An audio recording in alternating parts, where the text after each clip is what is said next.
निगरान वज़ीर-ए-आज़म अनवारुल हक काकड़ ने कहा है कि पायदार तरक्की के लिए कमज़ोर ममालिक को वसाइल फराहम करना होंगे। न्यूयॉर्क में मुबाहिसे से खिताब में उन्होंने आलमी सतह पर मुआशी मसाफात कायम करने पर जोर दिया है। निगरान वज़ीर-ए-आज़म ने ईरानी सदर से मुलाकात में उनकी सबसे पहले पड़ोस की पॉलिसी को सराहा।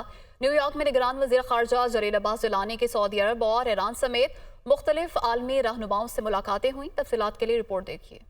जनरल असम्बली के इजलास के मौके पर न्यूयॉर्क में तरक्याती अहदाफ के लिए वसाइल और सरमायाकारी से मुतालिक मुबाहसे से अनवारुल हक काकड़ का खिताब। निगरान वज़ीर आज़म का कहना था, तरक्की पजीर ममालिक के पास तरक्याती अहदाफ हासिल करने के लिए वसाइल की कमी है। पायदार तरक्की के लिए कमजोर ममालिक को वसाइल फराहम करना जरूरी है। कर्ज में जकड़े मुल्कों के लिए लाहे अमल तैयार करना होगा। निगरान वज़ीर आज़म ग्लोबल डेवलपमेंट इनिशिएटिव इजलास में भी शरीक हुए। अनवारुल हक काकड़ ने कहा कि चीन का बेल्ट एंड रोड इकदाम और सी पैक पायदार तरक्याती अहदाफ के हसूल में अहमियत के हामिल है। निगरान वज़ीर आज़म की ईरानी सदर इब्राहिम रईसी से मुलाकात। गुफ्तगू में अनवारुल हक काकड़ का कहना था कि पाकिस्तान ईरान के साथ करीबी बरादराना ताल्लुकात को मजीद वुसअत देना चाहता है। ईरानी सदर की सबसे पहले पड़ोस की पॉलिसी पाकिस्तान की हिकमत अमली से मुताबिकत रखती है। अनवारुल हक काकड़ ने मजीद कहा, पाक ईरान ताल्लुकात में अहम इलाकाई और आलमी अमूर पर यकसानियत और बाहमी दिलचस्पी के तमाम शोबों में मजबूत ताउन शामिल है। निगरान वज़ीर ख़ारजा जलील अब्बास जिलानी की सऊदी वज़ीर ख़ारजा फैसल बिन फरहान अल सऊद से मुलाकात।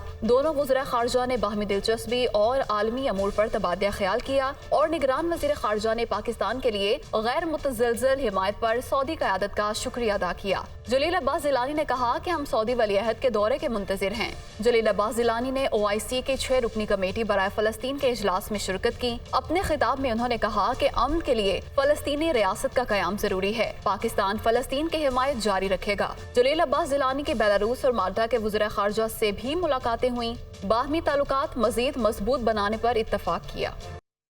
बिजली की कीमतों में ₹1.82 फी यूनिट इजाफे का इम्कान। CPPA ने बिजली की कीमतों में इजाफे की दरख्वास्त नेपरा में जमा करा दी है। इसी हवाले से तफसीलात जानते हैं नुमाइंदा जीशान यूसुफ जई से। जीशान, बताइएगा क्या दरख्वास्त जमा कराई गई है?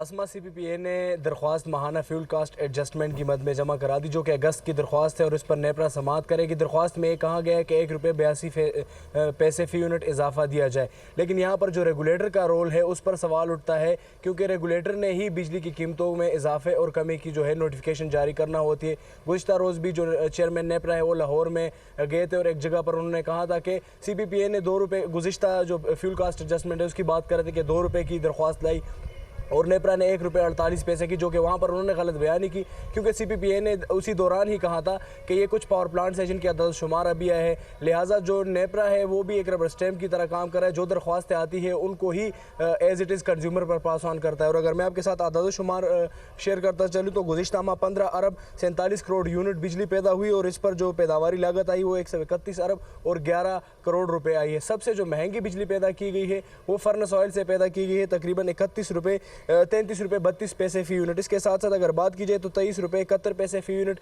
LNG से बिजली पैदा की गई है। इसके साथ साथ ईरान से जो इंपोर्ट की गई है वो तकरीबन ₹25.09 फ़ी यूनिट है। 24 पैसे फ़ी यूनिट बिजली जो है वो लॉसेस की नज़र हुई है। वजारत तवानाई तो रिकवरी पर हेडलाइंस बना रही है, लेकिन जो सिस्टम और इंफ्रास्ट्रक्चर के मसाइल है उस पर कोई बात नहीं कर रहा और ₹24 फ़ी यूनिट जो है लॉसेस की नज़र हुआ, जो कि आम सारिफ पर जो बिल अदा करता है उस पर पास ऑन किया जाएगा। इसके साथ साथ जो कीमतों में इजाफे का इम्कान है ये सिर्फ 1 माह के लिए होगा और इसका इतलाक लाइफलाइन सारिफीन पर बिजली की कीमतों में इजाफे का इम्कान है। जीशान, बहुत शुक्रिया, आपने तफसीलन अपडेट किया।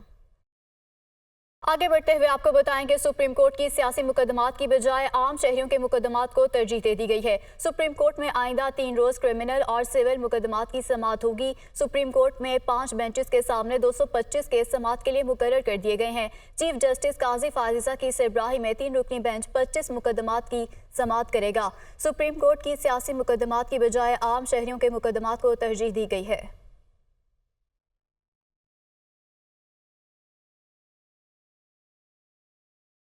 आगे बढ़ते हुए आपको बताएं कि चेयरमैन PTI और शेख रशीद के खिलाफ लॉन्ग मार्च तोड़फोड़ केस है। चेयरमैन PTI शेख रशीद की जानिब से अदालती प्रोडक्शन की 2 दरखास्तें दायर कर दी गई हैं। District and session court Islamabad ने चेयरमैन PTI शेख रशीद की दरखास्तों पर फैसला महफूज कर लिया है। तो फैसला महफूज कर लिया गया है। चेयरमैन पीटीआई और शेख रशीद के खिलाफ लॉन्ग मार्च तोड़फोड़ का ये केस है। चेयरमैन पीटीआई शेख रशीद की जानिब से अदालती प्रोडक्शन की 2 दरख्वास्तें दायर कर दी गई हैं। इसी पर बात करने के लिए हमारे साथ मौजूद हैं अवैस अब्बासी। अवैस, आगाह कीजिए।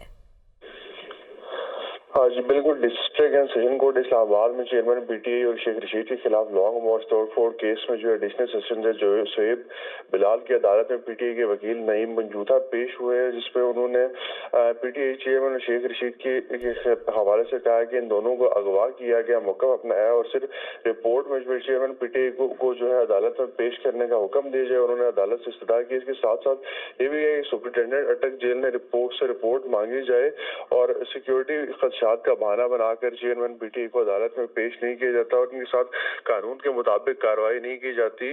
तो वकील नईम मंजूथा ने जो है सेशन कोर्ट के अंदर जो अपनी सदा की है, जिसके अंदर उन्होंने कहा है कि कानून के मुताबिक चेयरमैन तहरीक इंसाफ को अदालत में पेश किया। इसके साथ साथ शेख रशीद की भी बरामदगी के हवाले से मुनासिब अहकाम किए जाए, उन्हें भी अदालत के रूबरू पेश किया जाए। जी, अदालत के रूबरू उन्हें पेश किया जाए। अवैस, बहुत शुक्रिया आपका।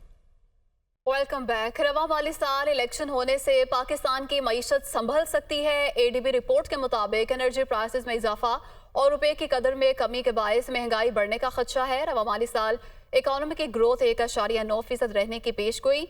मौशी शरह नमू में मुस्तहकम ग्रोथ के लिए इस्लाहात एजेंडे पर अमल दरामद नागुज़ीर है। रिपोर्ट में मजीद क्या कहा गया है, ये बताएंगे मुदस्सिर अली राना। मुदस्सिर, आगाह कीजिए। जी, एशियाई तरक्याती बैंक की जानिब से पाकिस्तान की मईशत बारे रिपोर्ट जारी की गई है, जिसमें बताया गया है कि रवा माली साल 2023-24 के दौरान इलेक्शन होने से मुल्क की मईशत को एतमाद मिल सकता है और मुल्क की मईशत संभल सकती है। एशियाई तरक्याती बैंक की रिपोर्ट में निशानदेही की गई है कि रवा माली साल के दौरान भी महंगाई और रुपये की कदर में कमी के बाइस महंगाई जैसे चैलेंजेस का सामना रहेगा। एशियाई तरक्याती बैंक की रिपोर्ट में कहा गया है कि मईशत में इस्तेहकाम के लिए इस्लाहात का एजेंडा नागुज़ीर हो चुका है और इस पर अमल दरामद करना पाकिस्तान के लिए इंतहाई ज़रूरी है। एशियाई तरक्याती बैंक की रिपोर्ट में कहा गया है कि रवा माली साल 2023-24 के दौरान मुल्क की मईशत की जो शरह है वो 1.9% तक रहने की तवक्को है। गो के गुज़श्ता माली साल के दौरान मुल्क की मईशत 0.3% रिकॉर्ड की गई थी। अब एशियाई तरक्याती बैंक की रिपोर्ट के मुताबिक मुल्की मुआशी शारियों में बेहतरी का इम्कान है। एडीबी की रिपोर्ट में मजीद बताया गया है कि जो एनर्जी प्राइसेस में इजाफा किया गया है और रुपए की कदर में इस्तेहकाम नहीं आ रहा, इसकी वजह से महंगाई जैसे चैलेंजेस का सामना रहेगा। लेकिन जो एनर्जी सेक्टर की इस्लाहात हैं उस पर अमल दरामद नागुज़ीर हो चुका है। अगर महंगाई को कंट्रोल करना है और मईशत में इस्तेहकाम लाना है तो पावर सेक्टर में इस्लाहात लाना होगी और जो स्टेट ओवन अदारे हैं उसके लिए रिवाइवल का प्लान जो है उस पर अमल दरामद किया जाना चाहिए। एशियाई तरक्याती बैंक की रिपोर्ट में कहा गया है कि पाकिस्तान इस वक्त IMF प्रोग्राम पर अमल दरामद कर रहा है और IMF प्रोग्राम में रहते हुए पाकिस्तान को तमाम तर इक़दाम करने होंगे। बात करें डॉलर की तो इंटरबैंक में डॉलर की कीमत में 80 पैसे की कमी सामने आई है। इंटरबैंक में डॉलर 294 रुपये 10 पैसे पर ट्रेड हो रहा है। इसी पर बात करने के लिए हमारे साथ मौजूद हैं Haris Zameer, head of business desk. Haris, आगाह कीजिए। मतलब जो बैंक्स हैं उनके जो ऑफिशियल्स उनसे बातचीत हुई, उनसे उन्होंने यही रीज़न बता रहे हैं कि जो रेमिटेंसेज हैं, क्योंकि डॉलर जो है वो कमी हुई है ओपन मार्केट में और हुंडी हवाला का बिजनेस भी क्रैकडाउन की वजह से ना होने के बराबर है। तो जो स्प्रेड था बैंक में और ओपन मार्केट में वो तकरीबन 30 से 35 रुपए का तो वो कम हो गया है और लगता यही कि जो रेमिटेंसेस इंप्रूव हुए हैं तो इस सितंबर के जो रेमिटेंस अक्टूबर के महीने में जो आएंगे उसमें तकरीबन 300 से 400 मिलियन डॉलर की इंप्रूवमेंट की गुंजाइश है और उसमें हो सकता है कि वो 300 तो लगता यही है कि इंटरबैंक के अंदर मजीद बैंक के अंदर जो है डॉलर का रेट घटेगा। ठीक है हारिस, बहुत शुक्रिया आपका।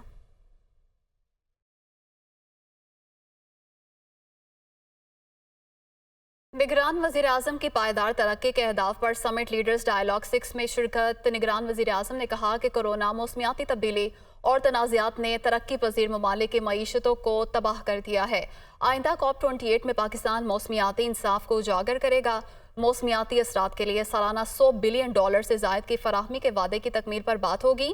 अनवारुल हक काकड़ की जानिब से ये भी कहा गया। इसी हवाले से तफसीलात जानते हैं। नुमाइंदा जावेद हुसैन हमारे साथ मौजूद हैं। जी जावेद हुसैन, बताइएगा। जी देखें, जैसा कि निगरान वज़ीर-ए-आज़म अनवारुल हक काकड़ इस वक्त अमेरिका में मौजूद हैं और वहाँ पर वो अक़वाम मुत्तहिदा की जनरल असम्बली के इजलास से 22 सितंबर को खिताब करेंगे। तो साइड लाइन्स में उनकी जो आलमी सरबराहान हैं उनसे मुलाकातें भी हो रही हैं और साथ में जो समिट्स हैं उनमें भी वो शिरकत कर रहे हैं। तो इसी हवाले से उन्होंने जो पायदार तरक्की के अहदाफ से मुतालिक जो लीडर्स की जो समिट है 6 उसमें शिरकत की, जिसमें उन्होंने ख़ास तौर पर मौसमियाती तब्दीलियों का जिक्र किया और कमज़ोर मईशतों वाले ममालिक के हवाले से उन्होंने उसमें उसका जिक्र किया कि जो पायदार तरक्की के अहदाफ और इस हवाले से जो मौसमियाती तब्दीलियों के लिए जो फ़ंड कायम किया गया था उन्हें COP 28 जो आइंदा होने जा रही है मौसमियाती तब्दीलियों से मुतालिक कॉन्फ्रेंस, उसमें उजागर किया जाएगा कि $100 बिलियन का जो एक फ़ंड कायम किया जाना था उसे फौरी तौर पर कायम किया जाना चाहिए और ख़ास तौर पर वो ममालिक जो कि मौसमियाती तब्दीलियों का शिकार होते हैं उनकी मईशतों की बहाली के लिए जो इक़दाम किए जाने हैं उस पर अमल दरामद को तेज़ बनाया जाना चाहिए। इसी तरह से उन्होंने इस कॉन्फ्रेंस में जो खिताब किया है उसमें उन्होंने कोरोना का, मौसमियाती तब्दीलियों का और जो इलाकाई तनाज़ात है उनका जिक्र किया है, जो कि उन्होंने बताया कि जो पायदार तरक्की के अहदाफ हैं उसमें बड़ी रुकावट हैं, उसकी वजह से जो है वो जो बैनुल-अक़वामी तनाज़ात हैं वो मईशतों को तबाह कर रहे हैं और उन्होंने ये भी कहा कि ये सूरत हाल बैनुल-अक़वामी मालियाती ढांचे को जी जावेद हुसैन, बहुत शुक्रिया।